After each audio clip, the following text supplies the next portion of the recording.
ఈ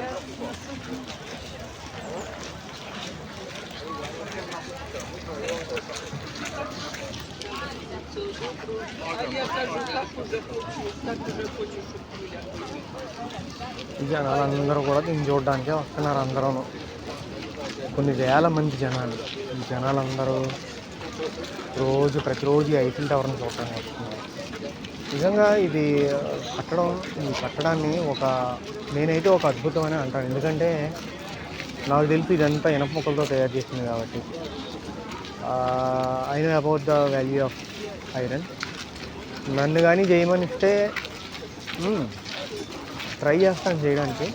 ఇది ఎన్ని రోజులు పడుతుందో చెప్పలేను. కాకపోతే